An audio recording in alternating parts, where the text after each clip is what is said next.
Hi, everybody. This is Chris Deacy. I'm going to talk to you about my work on nostalgia. Actually, really quite exciting because I think a few years ago when I started doing some research in this area, it was very theoretical based in those days. I found that people were always coming up to me and saying, "Oh, let me tell you my story. Let me tell you about my particular journey, how they got to where they are now from where they were maybe in childhood, maybe at university." And I think that there are always sort of seminal moments. They're different for everybody, but seminal moments, it might be when you pass your driving test, it might be your child's graduation or a particular birthday, a particular holiday that you've been on, something which in some way grounds you, makes you the person that you are. But life, I think, is full of all these navigations as we try and work out how we got to where we are now from that point. And it's very interesting for somebody who did research a few years ago in eschatology and ideas around the future and life after death, because I found then that we were looking to the future, trying to work out what a utopia, what a heaven will look like. And often that's mirrored very similarly to what I'm doing in the Nostalgia Project on something that happened in the past. It's a case of going back to, in a kind of Garden of Eden type way, a form of recapitulation, reframing, reconceptualizing, regaining something that may be lost. And I think whether we're talking about nostalgia and going back to the past, or whether we're looking to the future, we're dealing with the same kind of dynamics, that there's this great interplay between time that can be linear, can be chronological, but in many respects is something more than that. And it's about time as something almost, prophetic, something that is very existential, very eschatological, but it's very meaningful time. Kairos, I guess, the Greek word there, as opposed to chronos. It's about eschatologically filled time, what we do with time, not just the tick-tock on the wall, but what we do, how we seize the day, carpe diem. So what I'm going to do is give you an insight into the kind of work that I'm doing. So I'm just going to share the screen. And I'm going to talk for the next 20 minutes or so about the role that religion plays in how we engage with our past. So looking forward to any ideas that you wish to share with me afterwards. Obviously, you'll be able to email me at the University of Kent or on social media, and we will hopefully have a really productive conversation around an area which I think is, for many people, very foundational. And there are particular episodes, moments, experiences, often good, not always good. I'll come to that in a moment as well, in terms of what it is that we're trying to recall. Certain keywords then in terms of what I'm looking at. I'm going to be looking at explicit religion. That's perhaps fairly straightforward. Or is it? In terms of looking, for example, at what we mean when we talk about people going to churches or synagogues or mosques. So we might look at Jainism or Judaism or Christianity, Islam, etc. Implicit religion is a different way of conceptualizing these kind of terms. Implicit religion is more to do, I think, with people's commitments, the things that they hold dear, which may not be manifest, which may not find a particular outlet in a particular denominational or institutional or formal religious structure. So it's possible, for example, for somebody to feel a particular leaning or orientation or have particular ideas which may not directly correlate with a particular institutional framework or a particular religious belief system. But it says something about our values, our motivations, our commitments, the things that make us tick, the things which are no less real, no less important to us. And I guess actually in life, we hold these together. You might be heavily involved in a local church group or your mosque. You might also be very much involved in your children's education. You might have a particular orientation towards the cinema or music or film or shopping. And there may be things going on in your life or sport, and you sort of find a compartment often for all of those. It's possible to be religious and secular, often at the same time. And I guess also, sometimes people might call their children names like Abraham or Isaac. But are they doing that because of the Old Testament antecedents? Or are they calling their children by that name for completely other reasons? People go to church for all sorts of reasons. They may go because there is a sense of devotion, worship, there's a belief system in place, or they might do it because they want to get their children into the best school in the area, which happens to be a church school. So why do people do the things that they do? It's not always easy to bracket out. People don't always know themselves why they do the things they do in the way that they do them. It might be heritage. I know plenty of people who got married in a church. It's the first time they've been in church, perhaps since they were children. Many people who get their children baptized, but they do it because they were baptized, because it's a family tradition. They're not necessarily doing it because they are explicit believers. So I want to look at all of this in the context of how we engage with our past. I'll give you a definition in a moment of nostalgia. I want to talk about my podcast on nostalgia, which is the raison d'etre, if you like. It's the foundation of what I'm going to be talking about in this talk today, by interviewing a number of people, not exclusively at the University of Kent, but the interviewees that I'm selecting for the purpose of this presentation are either University of Kent alumni or colleagues that I work with. And again, I've already given you an insight into some of the ingredients of implicit religion in terms of people's commitments. And it's really looking at whether we can find something religious out of a secular repository. Now, the backdrop of nostalgia, I think, couldn't be more prescient. This is Sir Vince Cable, who was the leader of the Liberal Democrats in the UK just a few years ago. And certainly since the Brexit vote in 2016, there's this sense that people might be, certainly those who voted for Brexit, might be harking back to an age that is no more. People are voting perhaps because they want to see a return to something that has been lost. They want to return to a set of values, to a culture, to a tradition, to a way of doing things, a way of life that they once had or thought they had, but which they have since lost. And so the definition that I'm going to use, which I think is very relevant here, because it certainly has come up in the Brexit debate, not least because of a talk that Vince Cable gave. It was at his party conference in Southport back in 2018, when he talked about how the Brexit vote was driven by nostalgia. We'll look at that in the course of my talk this afternoon. So nostalgia, I'm interpreting as the wistful yearning. So a sense of perhaps something that we feel a bit sad about. There's something melancholic, I think, about nostalgia. A sense not just of, hey, isn't it wonderful? Let's go back and recall our childhood. I think it's a lot more than that. There's a sense of displacement, a sense of loss. Maybe it's wanting to get back something that we once had or thought we had, but now we kind of feel a sense of displacement because that thing that we had, that experience, whether it is an actual home, for example, or a place, or something in our imagination, our memory, it's something which we really wanted, we really cherished, but we haven't got any more. So a wistful yearning in space and or time for a home that's no longer accessible. So what do we do about that? And it's that disjuncture, that almost liminal space that I think makes nostalgia such a pressing, lively, timely, and paradoxically very current phenomena. So when we're talking about nostalgia, I think we're talking as much about the present and indeed the future as we are about the past. So where does religion fit in with all of this? And this actually was the question that is a bit like the elephant in the room, because I've been working on this project on nostalgia for a few years, interviewing people from a whole range of disciplines, and not everybody is in a university context. But the question that always comes up is, well, the one that I ask myself is, well, here I am, I teach modules to my students in theology and religious studies.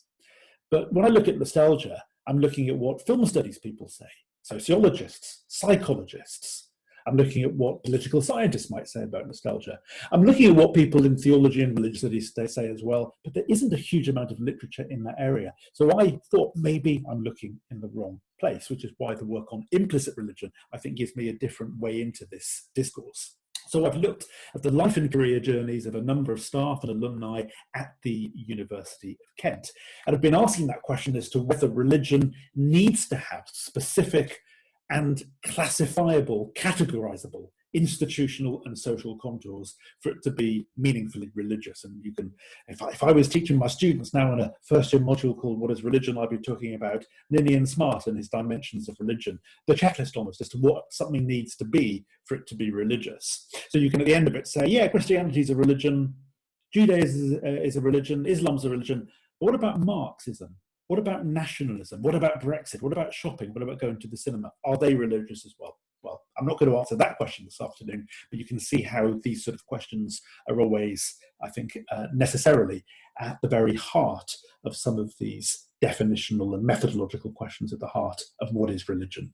Now, my own research has historically tended to be more theory-based. So if I was working, as I have been, on nostalgia, the obvious thing to do is to go to a library and see what people from different disciplines are saying. You've got, for example, Fred Davis's seminal work from the late 1970s, from the position, the academic position of sociology, his yearning for yesterday, which gives a wonderful template, which has been drawn on by many subsequent scholars. And you can see, it's always funny with Clay Routledge, because he published with Routledge, and that's his name, so he's obviously destined to do this kind of work, to publish books with Routledge, and it's a very good book, but it's something which I find really interesting in terms of the statistics that he gives. He works very much from the point of view of survey type work, and a lot of his ideas are ones that I'm keen to unpack, because I think sometimes people will claim all sorts of things about who they are, the kind of people they are. It's always very interesting sometimes, as I find in my nostalgia interviews, to step back from that and not so much look at what people say in direct answer to questions, but looking at what they say maybe in a more stream of consciousness type approach, or they might be talking about something, about the music they listened to when they were young, and suddenly you get to something in what they're talking about that is really quite transcendental, quite revelatory. There's almost an epiphany moment, and they're talking about something that has changed their life. They didn't mean to talk about it. They're not using a particular language. They didn't necessarily want to say something that fits a particular checklist or typology, but they're talking about something that is all about transformation, something salvific, something redemptive, something transformational. Where does that fit in? And they're talking about a record that they bought in 1981, but it's changed their life. So in many ways, the interviews that I've done on nostalgia are good ways of stepping back and trying to unpick, sometimes not because somebody deliberately wants to talk about something because they want to impress somebody, or they want a particular narrative, they want to spin a particular line. In many cases, it's because they're just being very open and honest. And sometimes, well, it's down perhaps to somebody else to then try and put people into particular categories, to put square pegs in round holes, if that's what it needs to be. So Screening Nostalgia is a book by Christian Sprengler, which is a really good book, looking at all sorts of things like Greece and American graffiti, looking at films and nostalgia films. Pam Cook, similarly as well, with her work on memory and nostalgia in cinema. So my previous focus has been very much to look at what people who write on nostalgia have said. So I've got my definitions. I can say this person says nostalgia is this, that person says nostalgia is that, and so on. And then you can have a conversation, you can have a dialogue. But I did find that there wasn't a sufficient amount of work in religious studies. I guess I did find, in relation to what I was saying a moment ago, that of course there are those moments where somebody will be talking about prelapsarian ideas, going back to paradise, going back to the time before the fall. What was things like, almost in our own, the full narrative at the beginning of Genesis can be replicated in our own lives. I mean, don't we do that all the time, in terms of saying, that was a really good Christmas, that was a really good birthday, that particular moment from childhood was the best thing ever, I wish I could go back to it, that's when I really felt I knew who I was. Why can't it be like that again? Why can't I get back that magic? So the turn to the self is another important element. And you look at the wonderful work that's being undertaken by colleagues in Chester, for example. I'm thinking here of Steve Knowles and Wendy Dossett. And some of the work in terms of the turn to the self, the focus on everyday life. You see it in Francis Stewart's work on punk rock is my religion. You see it in some of the work that I'm doing in film, where we're not just looking at what the great theorists are saying, we're looking at what, inverted commas, ordinary people are saying when they're engaging with particular phenomena. Somebody goes to a gig, to a disco, somebody listens to a particular type of music. What does it do for them? It's important, if you're an academic, to look at what the great theorists, to see what Durkheim says on something, or Marx says on something, or Freud says on something. But very often, it's what people tell you in the course of an interview, and the way that does or does not correlate with some of those great scholarly designs and paradigms, that I find that sometimes we have a very interesting conversation, and one that historically I didn't have. When I was an undergraduate, it was great, really. It was a great foundation. I would read what all the key thinkers are saying in books, and I'd put those fancy ideas and quotation marks into essays, and I'd often get very good marks, and it was great because I was playing the game. But of course, sometimes you'd be having a conversation, maybe that same day you'd be down the pub, and somebody will ask you a question, you suddenly realise you haven't got the books in front of you, and sometimes you give an answer that you kind of feel is not the official answer. If by official, it's what somebody who's spent a lot of years writing on something and has published it with a very good publisher like Routledge is able to then elicit. So sometimes it's great to know what the key figures are saying. We need to know what they are. You couldn't work in my profession without engaging with that kind of material all the time. But often then we step away and say, but to what extent does this resonate anymore with people's lives? Happens to me a lot when I'm doing a module called Death of God. We're looking at, in one of the weeks, Rudolf Bultmann and his program of demythologization back in the 20th century. So it's very interesting because I've noticed over the years that sometimes, some years, some students have been really quite enthused by Bultmann's work on myth. Other times, less so. And I asked the students once why that was the case, why something didn't seem to be connecting. And the answer was they thought, well, we don't have a problem with myth. Bultmann does. He had a problem with myth in the 1930s and 40s, but it doesn't really speak to us. We don't really see what the problem is. And of course, if you're somebody who's really into Star Wars or Lord of the Rings, then it might be that myth is something very foundational to who you are. So when somebody tells you that we don't believe in myth anymore and we live in a very scientific and technological world, you might say, well, that makes sense on paper, but it doesn't fit with my dreams, my imagination, my fantasies. So sometimes that interplay, I learned more about myth from my students than I did from Bultmann because they simply just didn't understand why Bultmann had this problem, and he had it 70, 80 years ago. But Bultmann doesn't apply to perhaps today's generation in the same way that he did when existentialism was so big in the middle part of the 20th century. So the turn to the self, I think, is this sense in which we are more inclined to want to try and fathom what it is that motivates people, and using their language, allowing their words to dictate and direct the conversation. Now, one thing I did, or at least didn't try to do anyway, I'm not saying I was always successful in that endeavor, because people I've interviewed know that I work in theology and religious studies, but I tried not to specifically or directly ask my interviewees about religion.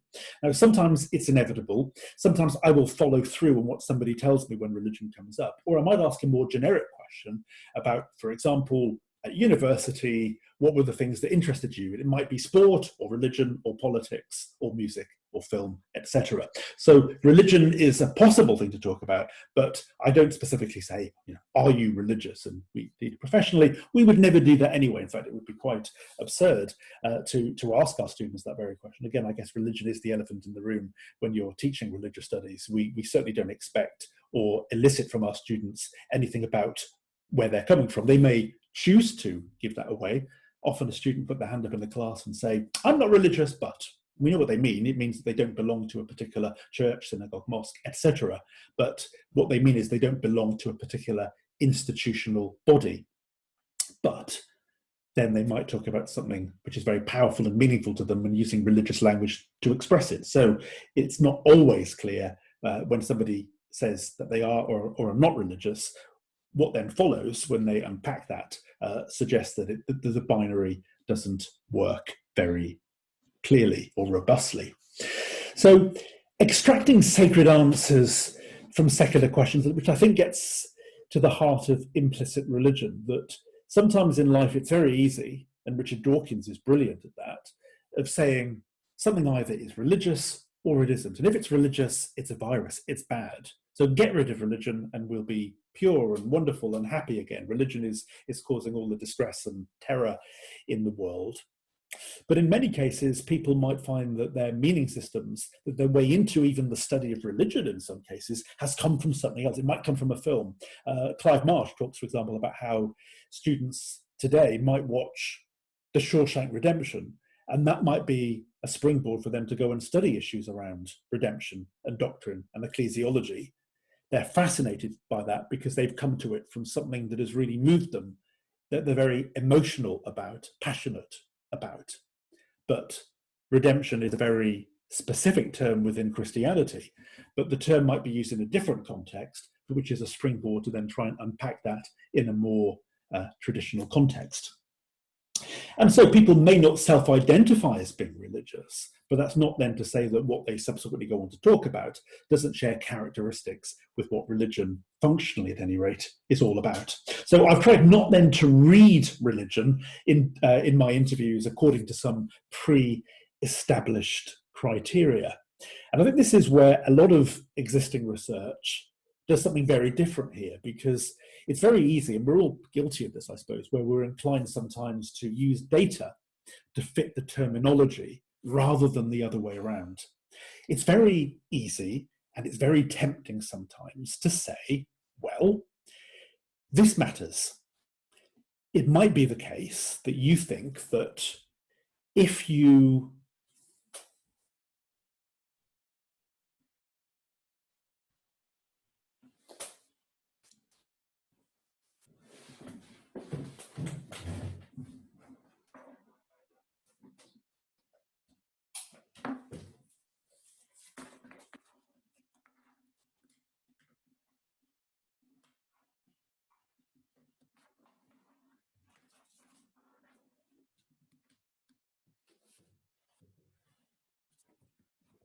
I think this very much bucks the trend in existing research, where the data is used to fit the terminology rather than the other way around. And a good example of this is the work that I've done in Christmas. Now, it's very easy sometimes to say, well, Christmas is a religious festival.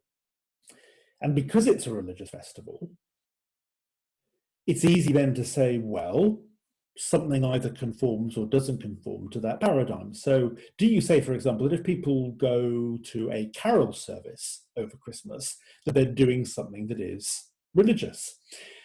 What if they watch a Christmas film, or they eat turkey in the afternoon, or they play charades or card games, something that they wouldn't perhaps do the rest of the year? Is that religious? Well, or if you say, well, I'm not religious, but I celebrate Christmas anyway. Well, what does Christmas mean to you? And you might find that Christmas is all about the economy.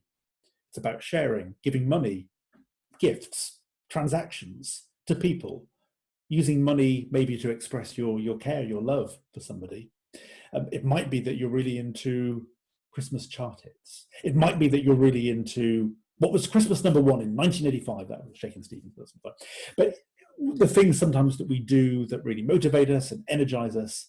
But somebody might say that's not Christmas, that's very secular. Some people might say Christmas is all about religion, it's all about the nativity. For other people, it's like, well, no, it's actually just a time off work. It's time to spend with the family. And that doesn't mean to say it's any less precious or important for it.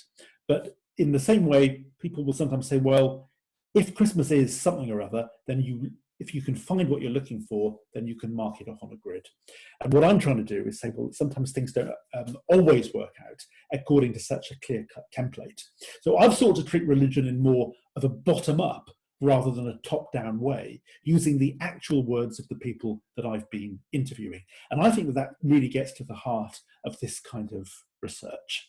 The idea here that you're not saying that if somebody in a conversation talks about, and you say that the key words are, for example, Christian, Buddhism, Hindu, Islam, etc.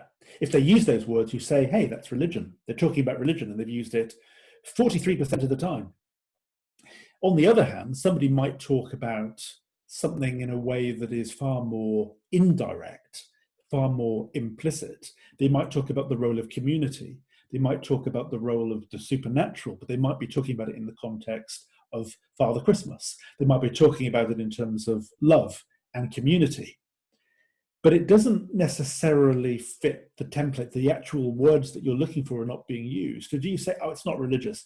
You have it in the context of football, about a particular player scoring a magic goal, or you talk about how you look at horoscopes, for example, and particular language is used there about people's destinies and fates, or somebody getting the winning numbers on the lottery. You talk about magic in that context.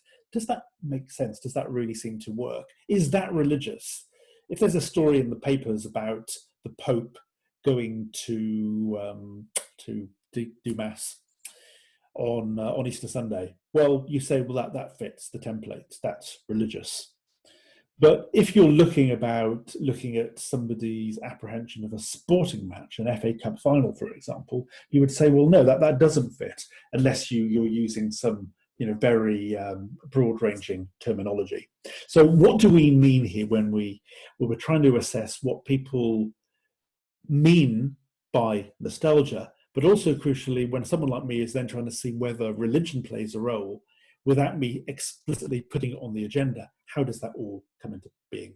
So my argument is that religion cannot be restricted, inverted commas, merely to its conventional or institutional manifestations. And so I interviewed, well, in total I've done more than 80 interviews, but I selected 8 for the purposes of this paper and the presentation I'm giving you this afternoon. You see who they are here. I haven't identified them, although obviously some of them have been very keen for their identity to be made known. And of course, if you go to the podcast, then the names are attached. So I don't interview anonymous people, but I have, for the purposes of data protection, I have anonymized them. But you see that the first participant is a male in his 20s who was a student at the University of Kent just a few years ago, who's had a very fascinating trajectory, and I'll talk about that in a moment. The others are a combination of male and female. I asked an equal number, actually, of male and female students, also try to get a good proportion of white and BAME students and staff. Some people responded, some people didn't respond. So it's not always as representative as I'd like it to be. As it happens, of the many interviews I've done, it's not far off 50-50 now in terms of male-female. It is the case at one point about a year ago when I'd done, say, 50 interviews, that only about 37-38% of them were female.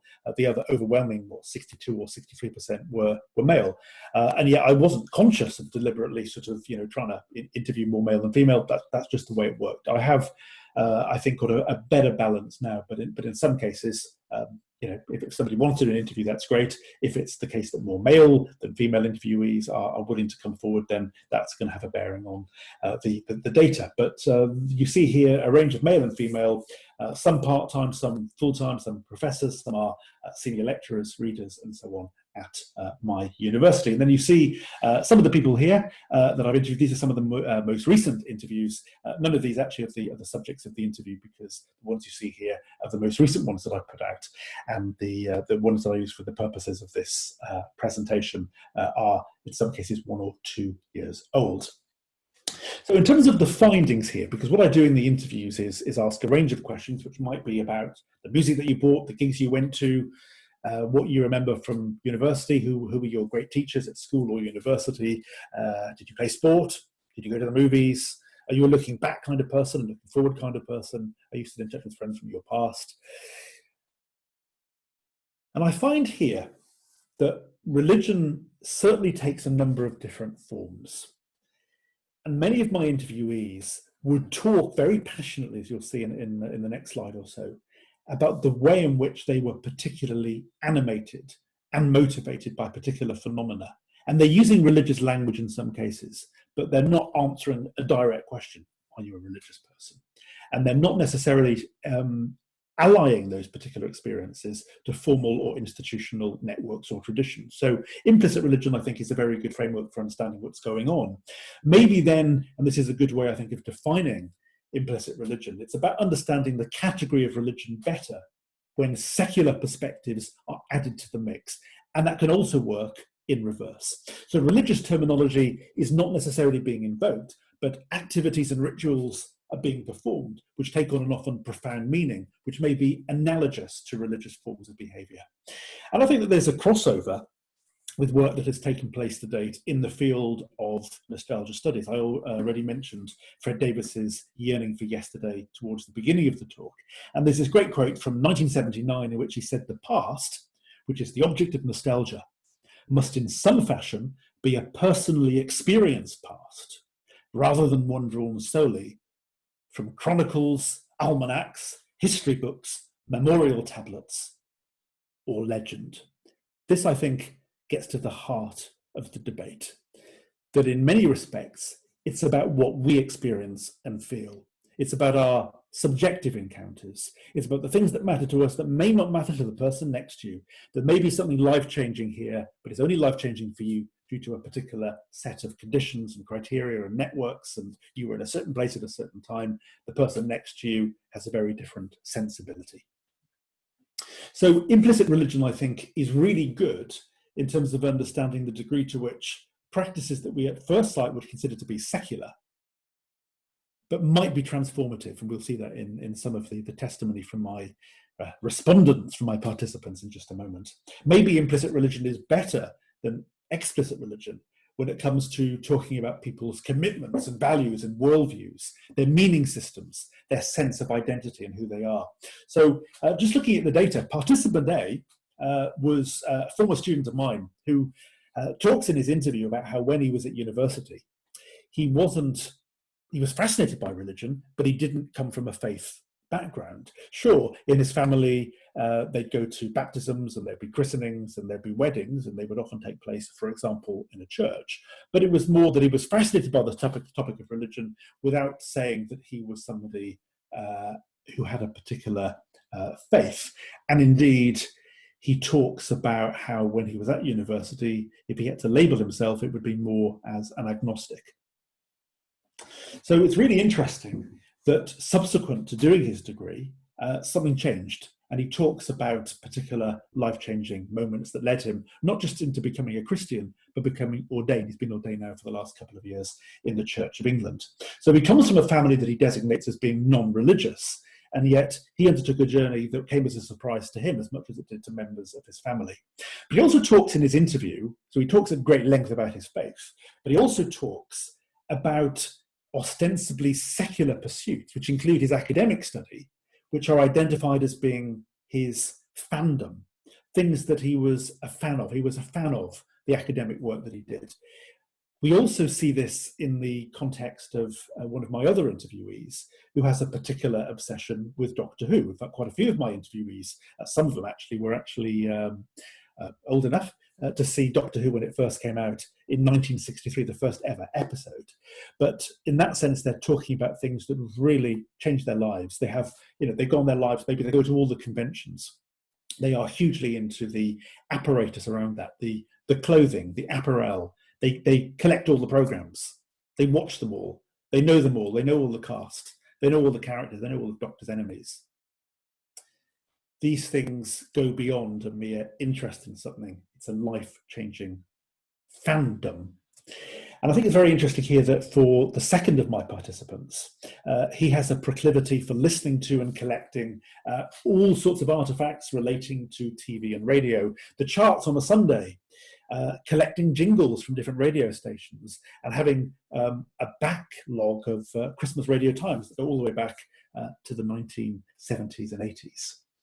Another of my participants talks about being involved in a sailing community and how that kind of gets to the heart of who they are, to the point that actually if they had to choose between their academic study or being defined by being somebody who works in a university and what they do in terms of their sailing endeavours, then they would choose that. But that actually says more about who they are, that being somebody part of a community of sailing is more authentically them than the fact that they've written books in this or that area or been head of this department, or that they're known via their students for being interested in particular questions and academic pursuits.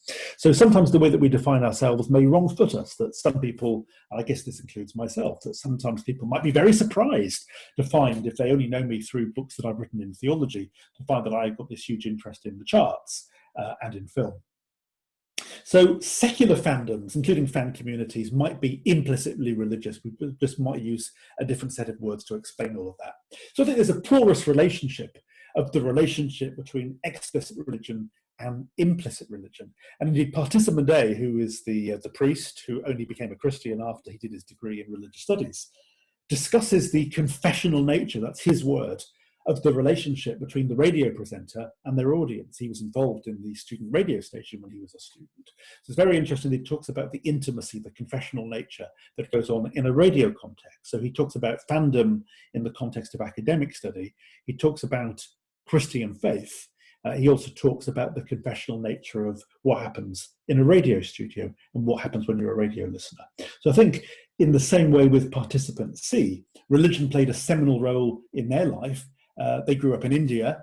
Their grandfather wanted them to become a Hindu priest, but talks about how the main undercurrent of their life has been BBC Radio 6 music. They have it on every day in the kitchen, in the bathroom, before going to work, that kind of thing. So it's very interesting that sometimes somebody will talk about how religion mattered when they were growing up, but there are other areas, other pursuits, other endeavours that they have followed in subsequent years.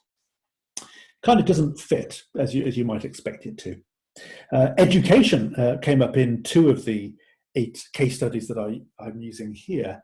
One of my participants indeed said that education was very much revered as your ticket to do whatever you wanted in life. And Clive Marsh has said something very similar in his work, which I use with my students in the religion and film module, when he says that education functions as the primary way in which people discover more about themselves and develop their sense of self-worth, skills, and self-confidence. It plays a similar role to religion.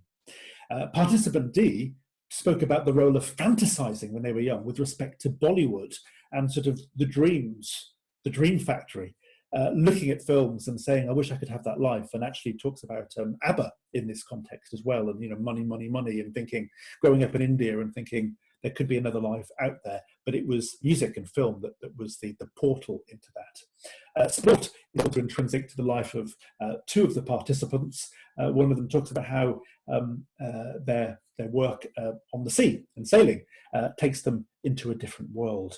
And participant E, who is a professor in biosciences, talks about how he has never seen a dichotomy between religion and science, and he talks about the different roles in the interview that religion and science can play, and how they can, in a very sort of John Polkinghorne sense, perhaps have very much in common, rather than be seen to be discrete in a more Richard Dawkins type way phenomena. So I would say, in conclusion, that's just a sort of a broad overview of some of the findings from the research that I've undertaken. But I'm interested in the idea that implicit religion is concerned with understanding people from the point of view of their intentionality at any and every level of consciousness. But it's people first. That turn to the self, the subjective turn, I think is very much at the core of this kind of endeavour. It's not about saying what people are supposed to say and think and do and believe. It's not about the archetypal or the objective Christian, Jew, Muslim, or indeed secular person. It's about what they actually say they do, and sometimes the way that there's a very porous relationship between that which is explicit and that which is implicit.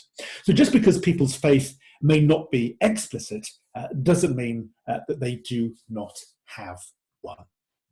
So I hope that you have found some of these ideas quite useful. In a way, it's an overview of some of the research that I'm doing in nostalgia, coming at it from the point of view of being a researcher in theology and religious studies. And I would be delighted to hear what you think about some of the ideas that I've been setting forward here today. Thank you very much for your time.